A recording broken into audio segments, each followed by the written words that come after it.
aka ce me ya same ta tace baba Idi ne yake min wani abu, yau ma ya cire min wando yayi min ya bani alawa kuma yace idan na fadawa abba na zai kashe ni.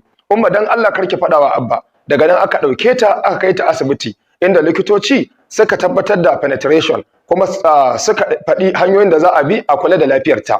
Bayan jami'an tsaro sun kama shi an kai shi CID ana cikin bada statement aka fito da shi da ankwa. Tana ganin shi ta rude da firgici tana cewa umma ya ce kashe ni zai yi. Ya ce kashe ni zai yi da almakashi. Me yasa kika faɗawa abba? Kashe ni zai yi kuma zai hada ni da mage. Daga nan zazzabi ya kama ta aka dawo da ita gida har zuwa washe gari da ta rasu tana ta maimaita kashe ni zai yi da almakashi. Yau kwanan siyama 3 da rasuwa sakamakon zalunci da cin zarafin da wannan la'anannen Allah ya yi mata. Allah ya gafarta mata, ya sa mai ceton iyaye ce, shi kuma Allah ya kare al'umma da sharrin mutane irin sa, ya sa ya girbi abin da ya shuka. Ga hoton siyama nan a ƙasa. Daga nan gurin sai Abba Hikima ya sanya wannan hoto da kuke gani, shine hoton wannan yarinya mai suna Siyama. Yarinya ce da bata fi shekara 3 ba. Ba shakka wannan labari ne mai tada hankali, mai matukar tada zuciya. Idan muka duba, ya mata barazana kuma barazanar da ya mata ita ce ta zama ajalinta. Saboda shi yaro ba hankali garab ba, idan wani ya masa barazana ko da ga iyayensa ba zai tunanin cewa iyayen za su iya hanawa ba. Ganin sa zai rika yi a wata sura ta dodo, musamman wanda ya mata wannan rashin imanin.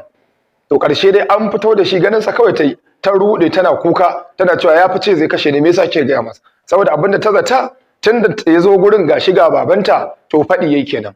Inna lillahi wa inna ilaihi faɗa masa akai kenan. Shine kuma yanzu gashi yazo zai kashe ta din. Wannan ne yasa ta firgita, daga nan ta kamu da rashin lafiya, ƙarshe dai ta ce gagarin ku nan. Bayan ci mata zarafi da yi, ga kuma barazana da yi mata da tsorata ta da yi, ta rasa ranta.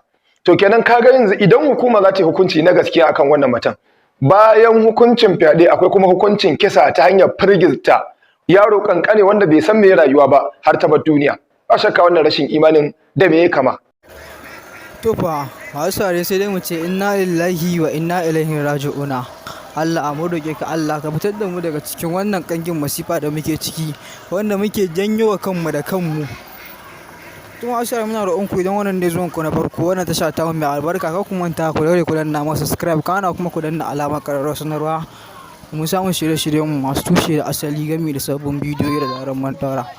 Wani abu godiya sosai ne ga wani kasancewa kuke da mu a kowane lokaci a cikin wannan tasha ta mai albarka, wato mai suna Sabon Tashi TV. Tun wasu da kamar yadda kuke ji da dama an ce laifin daɗi ƙariya, nan za mu kawo muku wannan ƙarshen wannan bidiyo namu, sai Allah ya ƙara haɗa mu a wani bidiyo na gaba. Muna muku godiya sosai ne kokarin kasancewa kuke da mu a kowane lokaci, sai an jima.